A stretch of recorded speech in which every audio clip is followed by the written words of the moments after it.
Ben, je vois un rapport de force effectivement violent, mais en même temps, comme spécialiste, disons, de la violence des riches, je dis que qui sème la misère récolte la colère. C'est-à-dire qu'à partir du moment où les travailleurs d'Air France ont subi, depuis que le PDG, monsieur Alexandre Begougne de Juniac, a pris ses fonctions en 2011, il y a eu déjà 10 000 salariés qui ont été mis à la porte, enfin licenciés. Là, c'est 2900. Et vous n'êtes pas sans savoir qu'il y a une petite réserve de 5000 salariés qui seront licenciés après les élections présidentielles de 2017 pour ne pas gêner des candidatures qui iraient dans le sens des intérêts de l'oligarchie. Mais ce que je veux essayer de montrer, c'est que si vous voulez, les travailleurs aujourd'hui sont traités de coûts, de charges, de dépenses, de ressources, de matières premières, de ressources productives dans le parc des avions d'Air France. Et à partir du moment où la violence des riches, qui, elle, n'est pas visible, c'est ça qui est intéressant, c'est que cette violence de ceux qui veulent supprimer le SMIC en France, qui trouvent que les travailleurs coûtent toujours trop cher. C'est une violence qui se passe dans le huis clos, dans les salons feutrés de l'entre-soi des beaux quartiers, qui n'est pas visible. Et les travailleurs, c'est regrettable, mais c'est comme ça, ils n'ont pas d'autre moyen que celui qu'ils ont mis en œuvre là.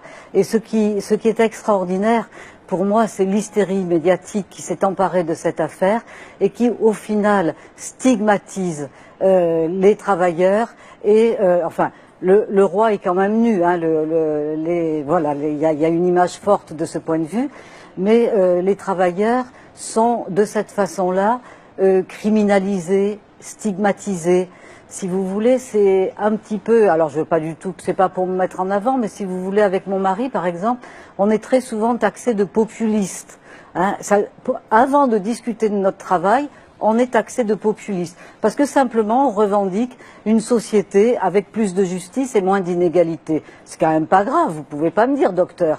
Hein. Eh bien, moi, je leur dis à tous ces gens qui défendent les intérêts, comme M. Valls l'a fait, les intérêts des puissants, de l'oligarchie à laquelle il appartient, moi je dis que ce sont des bourgeoisistes, que ce sont des militants du système néolibéral et que les travailleurs, ils défendent aussi leurs intérêts et leur droit à simplement vivre normalement sur cette terre où ils sont de passage comme nous tous. Par rapport à cette idée de tout le monde est à peu près d'accord sur l'idée d'une violence qu'on essaye de nommer chacun à sa façon. Eh bien, nous, avec mon mari, nous proposons des lunettes très spécifiques aux téléspectateurs, c'est-à-dire nous analysons à partir de nos enquêtes sociologiques une véritable guerre de classe que mènent les plus riches contre les peuples. Et là où je ne suis pas d'accord avec vous, c'est que les plus riches, les plus puissants s'adaptent parfaitement aux nouvelles technologies et au développement technologique d'une société qu'ils s'accaparent. Et du coup, les travailleurs, les classes moyennes et les classes populaires sont laissés de côté. Et il y a une phrase du pape François que je trouve très belle. Il écrit les ouvriers sont passés du statut d'exploité à celui de déchet. Et c'est cette notion, comme j'ai dit tout à l'heure, de coûts, de charges, de déchets, de parasites, de parias, de voyous. Alors que moi, ou nous, dans nos enquêtes, qui sont les voyous dans notre dernier livre? Eh bien, écoutez, ce sont les fraudeurs les plus riches, qui privent des recettes fiscales de l'État français des dizaines de milliards d'euros, qui font que s'ils payaient à la hauteur de leur fortune leurs impôts, eh bien nous n'aurions plus de trou de la sécurité sociale, plus de déficit et plus de dette publique.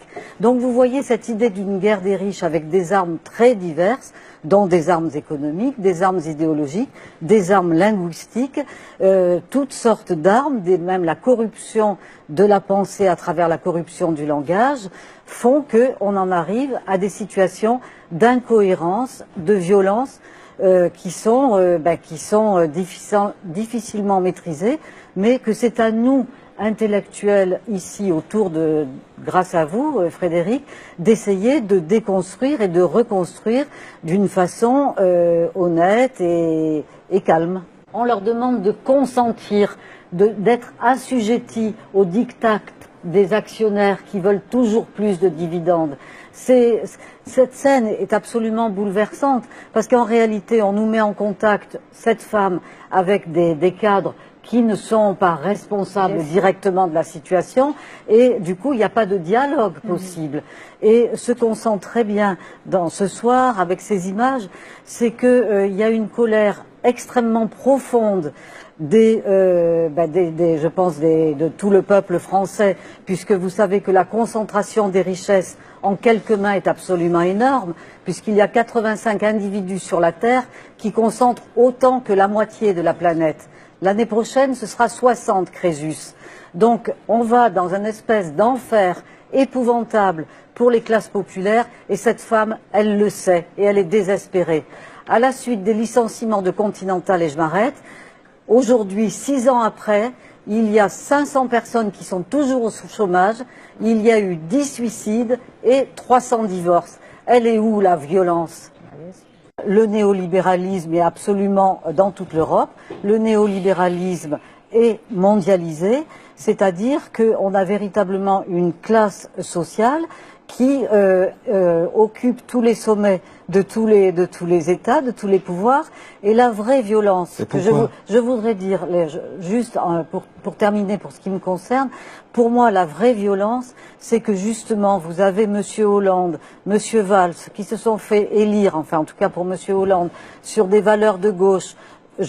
Mon principal ennemi, c'est la finance, tous les engagements qu'il a pris et qu'il n'a pas tenus, et qui aujourd'hui sert la soupe aux plus riches, au patronat, aux entreprises, en tout cas aux plus riches, et au contraire, et traite les salariés en colère de voyous. C'est inacceptable. Et donc cette violence-là, c'est-à-dire une classe sociale consubstantiellement corruptrice, en quelque sorte, puisqu'il n'y a plus l'État, il n'y a plus la finance, l'industrie. Maintenant, c'est une classe qui coiffe l'ensemble de tout cela et qui concentre toutes les formes de richesse et toutes les formes de pouvoir. Et ça, c'est la vraie violence que nous avons à vivre aujourd'hui dans la société. Oui, je trouve que toutes les innovations technologiques et ce que vous appelez la bureaucratie, et qu'on pourrait appeler aussi la technocratie, tout dépend comment on les utilise. Et pour nous, la bureaucratie, la technocratie à l'échelle de l'Europe, c'est une façon de tuer la démocratie. C'est-à-dire, ça met un écran de fumée qui vient empêcher la communication entre les citoyens et les oligarques qui aujourd'hui occupent toutes les institutions comme le FMI, qui ne sont pas des institutions élues, qui sont des institutions qui sont créées par les oligarques pour défendre leurs intérêts à l'échelle du monde.